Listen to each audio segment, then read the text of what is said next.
Najua sana unataka ujue jinsi ya kupunguza uzito, jinsi ya kuondoa kitambi kwa haraka.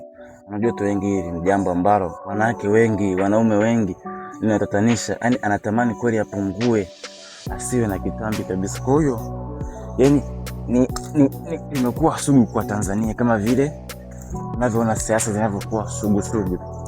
Kwa hiyo wanatamani sana wapungue, yani wapunguze vitambi. Tutafanyaje? Mimi nawajibu tu mara nyingi. Jibu ni swali moja tu. Unataka kupungua, mazoezi pia yanahitajika. Cha kwanza, cha kwanza kabisa kipo.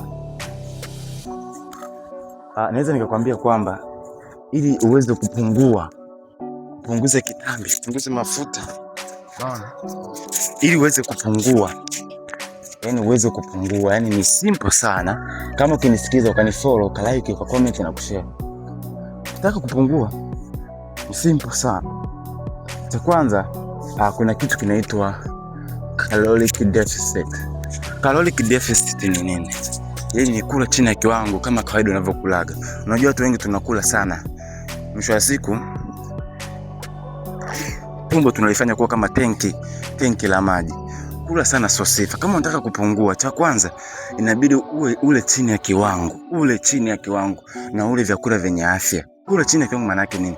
Usile kama unavyokulaga zamani, yani unavyokulaga sahani lumbesa, wali lumbesa, ugali lumbesa, unakula mara 3 kwa siku. Kwanza kula mara 3 kwa siku ni mfumo tu wa wanadamu kukufanya wewe waweze kupiga pesa. Ni mfumo tu ambao umewekwa.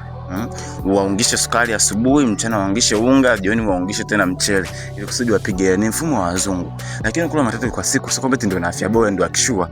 Tulikuwa tunadanganywa. Unaweza ukala mlo mmoja lakini umeshinda vitu vyote ambavyo unakula asubuhi, mchana na jioni.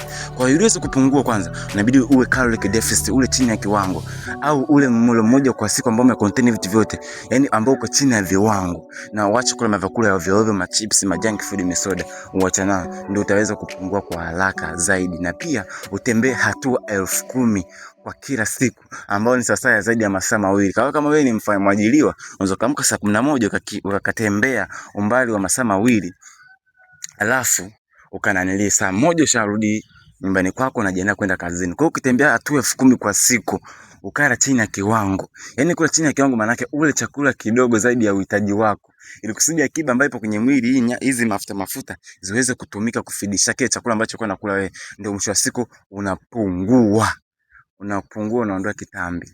Unaweza kupungua kwa chakula kweli, unaweza kupungua ukiongeza mazoezi zaidi, utapungua vizuri, utakuwa shredded kama mimi hivyo, utakuwa shredded. Kwa hiyo ndugu yangu, hiyo ndio njia ambayo ni rahisi wewe kupungua. Kuwa in caloric deficit, kula chini ya kiwango. Kama asubuhi ushaanza kula vitumbua vitano, hebu asubuhi usinywe chai. Ni kama mimi kila siku lazima nile chakula saa 8. Kwa hiyo asubuhi nzima kuanzia saa 1 mpaka saa 8 sijaingiza kitu chochote. Kwa hiyo nakuta nimechoma mafuta mengi kwa sababu muda ule chakula shazoea mimi asubuhi ni lazima nile